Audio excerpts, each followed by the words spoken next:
You always want to do this? In different circumstances, I'm sure.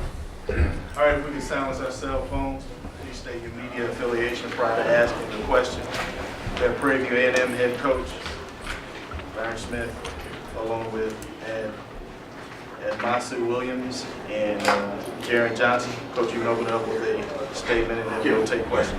Okay. Yeah, thank everybody for being here.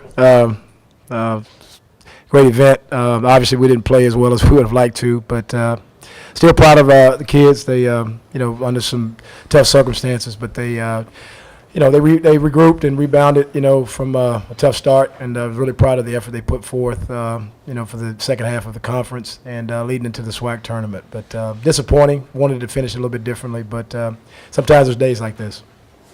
Questions? Leonard Moon, KPV Radio. Coach, you inherited a team, man, that only had one victory for maybe 2/3 of the SWAC campaign. Now that it's officially over, how would you summarize your campaign, having taken over the team so deep into the season? I'm pleased on some fronts. I think that anytime you do take over midseason, it's you, as a coach, you're always kind of wondering, am I doing too much? Am I doing not enough? So you're kind of off balance on a lot of things. But the one thing that I've prided myself on as a player and as a coach is just giving great effort. And really trying to create a tremendous work ethic within our team. So I'm pleased, but definitely not satisfied. We know that there's three seasons that we participate in. We have the pre-conference, we have conference, we have the postseason. And, we really thought we were prepared to go into conference. Winning a postseason, winning a big game against Southern on Saturday, kind of propelled us into, having a lot of energy and enthusiasm and excitement for the postseason. So, but overall, I thought it was a good campaign. I'm pleased, but, I thought we could have gotten a lot more out of it and a lot more out of myself. I don't think I was at my best today with my team. And I have to do better as a coach, and I've told them that, and I will do that. I'll continue to work hard to be the best I can be. In what areas do you feel that Jackson State is a difficult matchup for you? I just think they got a bunch of tall guys that can shoot, dribble, and pass, and jump really high. Wayne Brett, first of all, I have to tip my hat to him. He is a phenomenal coach. He and I had a chance to work together at the ABCD camp about 8-9 years ago as camp instructors, and I've always known that he is an unbelievable coach, and he does a really good job of preparing his team. They just had guys that made shots. We played them about 3 weeks ago at our place. And they just came in, they just made shots all night. I think they beat us by 14 points. So we knew they were a formidable opponent. They dropped their last 2 games of the regular season, so I thought we may have had a little bit of an advantage. Maybe they had peaked and they weren't going to finish as strong. But I was kind of watching those guys in the workout, man. In the warm-up, and they were getting after it, man. So I actually saw some things I might incorporate with Prairie next year because they had a heck of a sweat going. But they're a fun team to watch. They played hard. They really established themselves on the glass in the first half, and I thought that's kind of what we got behind, and they just kept pounding the offensive glass. I think they had 19 offensive rebounds or 8 somewhere along 9 offensive rebounds in the first half, something like that. And we weren't ever able to rebound from that. So they're a good group. They're a very good group, fun to watch, and like I say, they've done a good job this year. Coach, now that it's over, this guy to your left evolved to one of the top offensive weapons in the Southwest Athletic Conference. The guy to your right came out of nowhere to become a very formidable low post player. But talk about these two gentlemen. Well, first of all, to my left, Jaron Johnson is a young man that came in. He's the last guy we signed on last year out of junior college and had an up and down year. Jaron is probably one of the better athletes in the state at any level. But just kind of had some ups and downs and didn't really get a chance to play as much as he would have liked last year. And I've told Jaron I thought that he was probably the #1 guy to buy in when I was appointed the interim head coach, and I really appreciated that. He made the job so much easier for me because Jared is a leader. He's a quiet leader. He doesn't really talk a lot, but I even saw a difference in his attitude in terms of opening up a little bit more and talking, and he actually started smiling at me a little bit, which he never did for the first year and a half that I had him.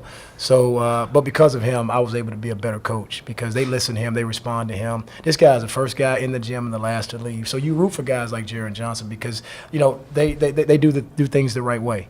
And I think that he's put himself in position probably to play beyond Prairie View. Where that is, I don't know. But he had a phenomenal season. I thought he was all conference worthy, but sometimes it's beyond your control. I'm very proud of him. We need to get more players in our program like Jaron Johnson. This young man to my right is a guy that started out. He got out of the blocks very, very, very fast in our pre-conference against Virginia Commonwealth and against U of H because he kind of came out of nowhere. We took Masu Williams almost sight unseen. Someone recommended us to him, and he just kind of showed up at Prairie View. We didn't know what we were getting. But I work with the post players, and he made a commitment to me that he's going to work as hard as he possibly could to be the best player that he could be, and he really worked hard. But I think his deal, he started off really well, and then I told him, I said, "No, so you got to understand, these teams are going to start scouting. They're going to start watching film." And they're going to know who you are. And they knew who he was pretty quick, and I think he struggled a little bit. But, he's a guy that can score in the post, but he is really an underrated rebounder. I'm proud of him, glad he's coming back for another year. And we need to get more guys like him. He's a kid from the West Coast, from Los Angeles. He's a very smart kid. I mean, he picked Prairie View over UCLA. So I'm pretty excited about that. UCLA didn't offer a scholarship, though, right? But no, he picked Prairie View. He could have gone to UCLA academically, so that you know where he is in terms of being a very bright kid. He's only been playing basketball. Is your third or fourth year? Yeah. 4 years. So this is the second time, guys, back-to-back seasons or back-to-back campaigns that our starting five man has only played 3 or 4 years. Regis Unwakamuche only played 3 years of basketball total, and he was a SWAC Defensive Player of the Year and second-team All-Conference. So we're expecting big things from Masu moving forward in the future. All season is going to be really important to him to get a little bit stronger and to continue to work hard. And I think he'll probably be as good as any big man in our league next year. Questions for the players? This is Mike Prince with Open Mic Broadcast Network. For either one of you guys to answer, these past few weeks have been a very emotional roller coaster ride for you guys. And unfortunately, it's come to an end for today.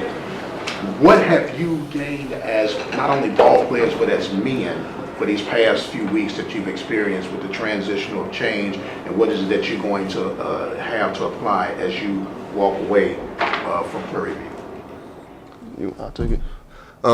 Since Coach Smith took over, it's been a fun ride, and he's taught me a lot. He taught me a lot about being a man, just not on the basketball court, but also in life, how to carry myself and how to walk around campus, how we should look or how we shouldn't look, and to do the right things whether somebody's looking or not. He taught us a lot about integrity and taking responsibility for your actions in the classroom and whenever you're with your friends or whatever you're doing in life. I just feel like he was a good mentor on and off the court. Same here. I feel he taught us how to work hard and go as high as you can go. I feel he taught us that we should whatever we put in is what we're gonna get out of it. And he also said, leave everything on the court. And if you leave everything on the court, you're gonna have no regrets. And I felt like, even though what happened today, I felt we all worked hard in practice, outside the court, school work, and I feel like we can't have any regrets. We turned it around, and I felt he was a big part of that. He taught everybody how to just buy in to everything, and if we buy in, it's gonna pay off, which it did. Today, we didn't, we weren't successful, but I feel like as a season, this is a great season for us, a great learning experience. And the 3 seniors on our team, we're gonna miss them a lot. But I feel like they're with the new coaching staff, they brought us all together as a family. And I felt we all felt more together once Coach Smith came along.